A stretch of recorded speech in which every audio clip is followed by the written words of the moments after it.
जहां से किया था शुरू, आज वापस वहीं खड़े हैं। कितने हारे कितने जीते, अब यह महत्वपूर्ण नहीं है।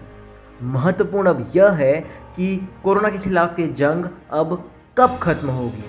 जय हिंद दोस्तों, मैं कार्तिक आपका बहुत स्वागत करता हूं देश की बात के एक नए एपिसोड में। और आज के इस एपिसोड में आप सभी से बात करने वाला हूं कोरोना वायरस की वेव 3 के बारे में। सरकारों ने क्या किया, क्या नहीं किया, क्या करना चाहिए था और क्या नहीं कर पाए। आज इसी मुद्दे पर होगी देश की बात। तो प्लीज़ इस वीडियो को पूरा देखिएगा ताकि आप सभी को बातें समझ में आ जाएं, कोई कंफ्यूजन ना रहे। तो चलिए इस वीडियो को शुरू करते हैं।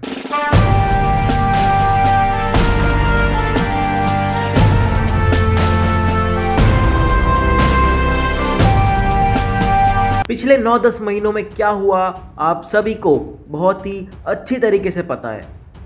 करोड़ों लोग कोरोना वायरस से संक्रमित हुए, लाखों लोग घर लौट के आए और लाखों ने अपनी जान गंवाई। कई लोग रोड पे आ गए, कईयों की नौकरियां गई, कईयों की दुकानों में ताले लगे, कहीं परमानेंट ताले, कहीं टेम्पररी ताले। काम पूरा करने के बाद भी आधी सैलरी मिलना और कईयों को तो सैलरी ही नहीं मिली। हम सभी ने ये दिन देखे हैं, चाहे वो अमीर हो या गरीब हो, सभी को दिक्कतें हुई। कई लोगों की तो ये हालत थी कि घर में खाने को कुछ नहीं था। कई लोग अपने घर से हजारों किलोमीटर दूर थे और मजबूरन उनको सड़कों पर निकलना पड़ा अपने घर लौटने के लिए। हम सभी ने संघर्ष किया। यह सब होने के बाद भी आज हम वहीं खड़े हैं जहां से लड़ाई, यह संघर्ष शुरू हुआ था। हाँ, मैं मानता हूं कि हमारी सरकारों ने बड़ी कोशिश करी, बहुत सारी नीतियां अपनाई, कई व्यवस्थाएं करी कोरोना वायरस को नियंत्रण में रखने की, और बखूबी नियंत्रण में रखने में सफलता भी हासिल की। लेकिन सिर्फ नियंत्रण में रखना ही कोई समाधान नहीं है। आप सभी भली भांति जानते हैं, यह सिचुएशन उस सक्रिय ज्वालामुखी की तरह है जो कभी भी फट सकता है। सरकार ने कई चीज़ें ऐसी थी जो हम कर सकते थे, कई व्यवस्थाएं हम कर सकते थे जो नहीं कर पाए। शायद कोरोना को गंभीरता से न लेना इसका कारण हो सकता है, या फिर उन्हें सूझ ही नहीं पड़ी हो। चलिए छोड़िए, आज की बात करते हैं। आप सभी को पता है कि आज कोरोना वायरस पिछले एक हफ्ते से बड़ी तेज़ी से बढ़ रहा है और लगातार बढ़ते ही जा रहा है। आज के हालात उसी प्रकार हैं जिस प्रकार के हालात पिछले कुछ महीनों में बने थे जब कोरोना वायरस पीक पर आया था। सरकारें योजना बना रही है, नीतियां लागू करने की कोशिश कर रही है इसे काबू में करने के लिए। कई जगह कर्फ्यू लगाए गए हैं, कई जगह नई गाइडलाइंस दी गई है। सरकार ने कई चीज़ें, कई नीतियां, कई व्यवस्था नहीं करी जो करना चाहिए थी। ठीक से मैनेजमेंट नहीं किया। बीच में कोरोना वायरस को अनदेखा करना बहुत बड़ी गलती थी।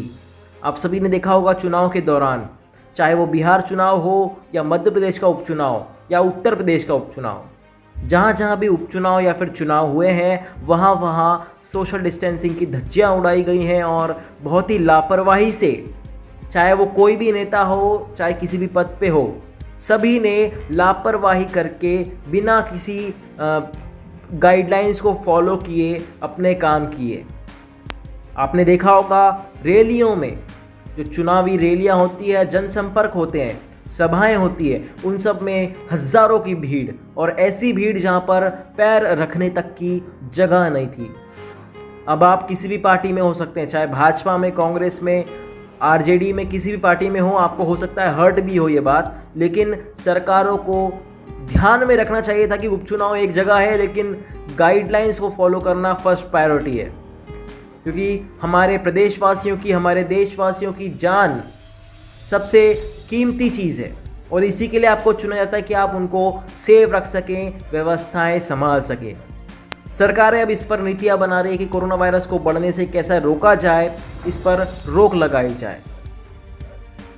कई जगह नई गाइडलाइंस जारी की गई हैं, कई जगह कर्फ्यू लगे हैं। अगर मैं मध्य प्रदेश की बात करूं तो हमारे मध्य प्रदेश में नाइट कर्फ्यू लगाया गया है और कल कुछ नई गाइडलाइंस भी जारी की, जिसके लिए मैं अलग से एक सेपरेट वीडियो बनाऊंगा। अभी फ़िलहाल मध्य प्रदेश में नाइट कर्फ्यू लागू है। नाइट कर्फ्यू यानी रात 10 बजे से लेकर सुबह के 6 बजे तक किसी को भी घर से निकलने की अनुमति नहीं है। कोई भी आम जनता घर से बाहर नहीं निकल सकती रात 10 बजे से लेकर सुबह 6 बजे तक, सिवाय उनके जो सेवा संस्थाओं में काम कर रहे हैं, जैसे हॉस्पिटल्स और फैक्ट्रीज और अन्य सरकारी जहाँ पर ज़रूरत पड़ती है। देखिए, सरकार को जहाँ फोकस करना चाहिए वहाँ फोकस नहीं किया जा रहा है। मैं बड़ी साफ तौर पे एक बात कहता हूँ कि हमको ट्रांसमिशन को रोकना है। गाइडलाइंस फॉलो लोग कर रहे हैं, ज़रूर कर रहे हैं, मास्क लोग पहन रहे हैं, हो सकता है कुछ लोग ना पहन रहे हो, लेकिन उससे मेन मुद्दा यहाँ पर यह है कि आप सोशल डिस्टेंसिंग का पालन करें। क्योंकि अगर आप मेरा पुराना वीडियो देखेंगे जिसमें मैंने बताया कि कोरोना वायरस का ट्रांसमिशन किस हद तक कितने % चांस है कि आपको कोरोना वायरस हो जाए, वो वीडियो में मैंने साफ तौर पर बिल्कुल सिंपल सी लैंग्वेज में समझाया है। तो वो वीडियो आप यहाँ पर जाके देख सकते हैं आई बटन पर। आप सभी को बहुत ही स्पष्ट तौर पर ये बात पता होगी कि शाम 4 बजे से लेकर शाम 7 बजे तक या 8 बजे तक किसी भी मार्केट में आप चले जाइए, किसी भी दुकान पे आप चले जाइए, सबसे ज़्यादा भीड़ होती है। मुझे लगता है सरकारों को इन 3-4 घंटों पर फोकस करना चाहिए और यहाँ पर हम सोशल डिस्टेंसिंग को कैसे लागू करें, कैसे गाइडलाइंस को फॉलो करवाएं, इस पर काम करना चाहिए। सिर्फ प्रचारों से तो कोरोना वायरस रुकेगा नहीं। आप टीवी पर प्रचार कर रहे हैं, रेडियोस पर प्रचार कर रहे हैं, न्यूज़पेपर पर प्रचार कर रहे हैं, यहाँ तक कि आपने अमिताभ बच्चन जी को हमारे कॉलर ट्यून में शामिल कर दिया। अब किसी को भी फ़ोन लगाओ तो अमिताभ बच्चन जी पहले ज्ञान बांटने आते हैं कोरोना वायरस से कैसे बचा जाए। हालांकि ये बात अलग है कि वो खुद अपने आप को कोरोना वायरस से बचा नहीं पाए, लेकिन फिर भी सलाह दे रहे हैं। देखिए, यह सब एड्स किसी काम के नहीं है। जैसा कि आप सभी को पता है कि पिछले हफ्ते से कोरोना वायरस बहुत तेज़ी से बढ़ रहा है और लगातार बढ़ते ही जा रहा है। और मुझे लगता है कि एक हफ्ते बाद वही कंडीशन होगी जब सब हॉस्पिटल्स भर जाएंगे और जगह नहीं बचेगी। फिर वापस वही हालात होंगे जो आज से 3 या 4 महीने पहले थे।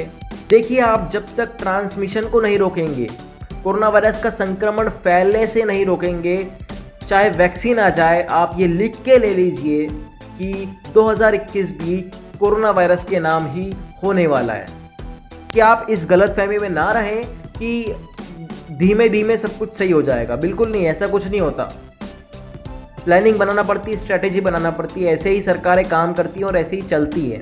अब आप ये ट्रांसमिशन को कैसे रोकेंगे? देखिए, सबसे पहले आप सभी को यह जानना ज़रूरी है कि हमको ग्राउंड पर किस चीज़ पर फोकस करना है। आपको फोकस करना है कि भीड़ इकट्ठी ना हो, चाहे वो कोई भी दुकान हो, कोई भी चौराहा हो, वहाँ पर भीड़ इकट्ठी ना हो, ऐसी एक व्यवस्था बनाना है।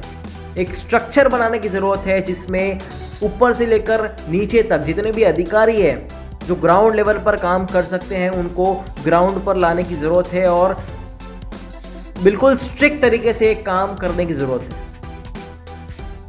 चाहे मैं बात करूं वार्ड में पार्षद की, विधानसभा में विधायक की या फिर लोकसभा क्षेत्र में सांसद की, यह तीनों लोग अगर मिलके काम करेंगे तो मुझे लगता है कि हम कोरोना वायरस को सिर्फ नियंत्रण में नहीं, इसे खत्म करने में भी कामयाब होंगे।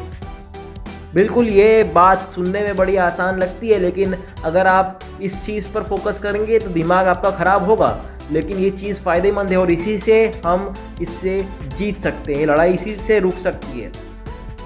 अब मैं आपको एक चीज़ बताता हूँ कि वैक्सीन, चलिए वैक्सीन आ गई, हमने किसी को वैक्सीन लगाई जिसको कोरोना वायरस है।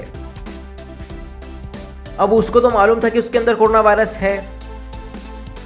अब कई सारे केस ऐसे हैं जिनकी इम्यूनिटी बहुत अच्छी है, उनको कोरोना वायरस लगता तो है लेकिन उनको सिम्टम्स नहीं आते, तो उनको मालूम नहीं पड़ता कि कोरोना वायरस है या नहीं है जब तक जांच नहीं कराते। तो अगर सिम्टम्स नहीं आएंगे और कोरोना वायरस तो तब भी है बॉडी में, तो वो ट्रांसफ़र तो होगा ही, ट्रांसमिशन तो उसका होगा ही। तो ऐसे तो आप ज़िंदगी भर आप वैक्सीन लगाते रहिए। अगर ऐसा तो नहीं है कि एक बार वैक्सीन लग गई तो दोबारा कोरोना वायरस नहीं होगा, ऐसा तो नहीं होता है ना। सिंपल सी बात है, लॉजिकल बात है। तो जब तक आप ट्रांसमिशन को नहीं रोकेंगे, इन जो भीड़ लगी रहती है चौराहों पे, शादियों में आपने 250 लोग की लिमिट कर दी, बहुत अच्छी बात है। आप रोड पर ऐसी व्यवस्था कीजिए जहाँ पर पब्लिक प्लेस पर भीड़ इकट्ठी ना हो। और अगर आप बोलेंगे कि भीड़ इकट्ठी ना होती हमारे यहाँ तो व्यवस्था बहुत अच्छी है, तो मैं आपको कई सारे हज़ारों वीडियोस दिखा सकता हूँ, हज़ारों फोटोज़ लाइव स्ट्रीम करके भी दिखा सकता हूँ।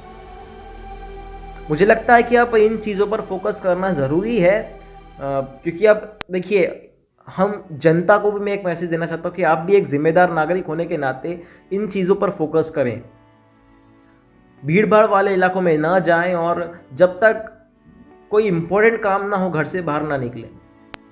और पब्लिक प्लेस पे भी आप जाएं तो सोशल डिस्टेंसिंग का ध्यान रखें, मास्क पहने और साफ सुथरा रखें अपने आप को। बाकी तो मैं क्या कहूँ, आप सब समझदार हैं।